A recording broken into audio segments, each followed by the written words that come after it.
Literal, guys. Sinong magsasabing maingay at magulo dito sa bansang Israel?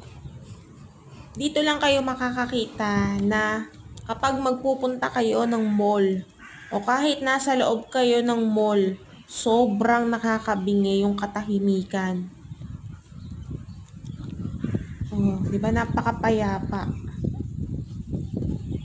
Bansang pinagpala po talaga.